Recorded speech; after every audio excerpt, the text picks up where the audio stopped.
Art Exotics.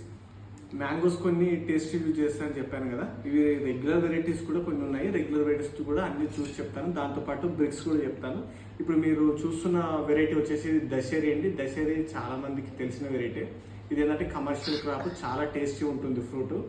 ఈ వెరైటీని ఒకసారి taste review చేసి చెప్తాను.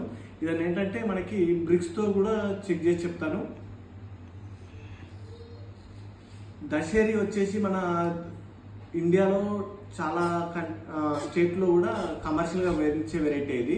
అయితే ఇప్పుడు దీన్ని కమర్షియల్గా కొంచెం తగ్గింది ప్రజెంట్. అయితే కొన్ని ప్లేస్లో పెంచుతున్నారు. ఇందులో కూడా మళ్ళీ తర్వాత కొన్ని డిఫరెంట్ డెవలప్డ్ వెరైటీస్ కూడా వచ్చినాయి. దశేరి 35 ఇలా దశేరి సమ్ వెరైటీస్ కూడా వచ్చినాయి.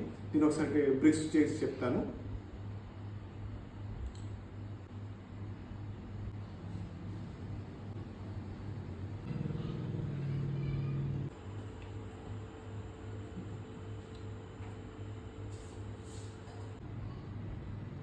ఇది వచ్చేసి 22 బ్రిక్స్ వస్తుందండి.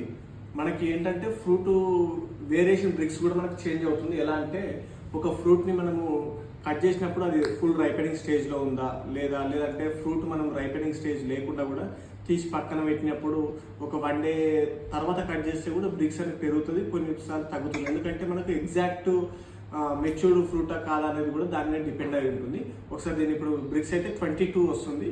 ఒక్కోసారి వేరియేషన్ కూడా రావచ్చు. మేము ఎక్కడెక్కడో చదివాము, అక్కడ బ్రిక్స్ అంతే చూపిస్తున్నాం అనేది కూడా మారచ్చు. నేను ఒకసారి టేస్ట్ కూడా చేసి టేస్ట్ ఇది కూడా చెప్తాను.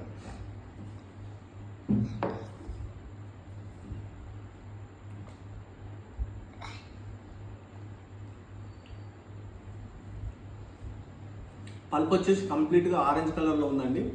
చాలా స్వీట్గా ఉంది.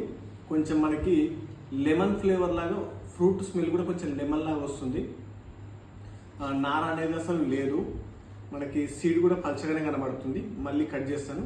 పల్ప్ అయితే చాలా కలర్ఫుల్గా కనబడుతుంది, చాలా స్వీట్గా ఉంది. దాంతోపాటు ఫ్లేవర్, దాని ఫ్రాగ్రెన్స్ అనేది లెమన్ లాగా చాలా బాగుంది.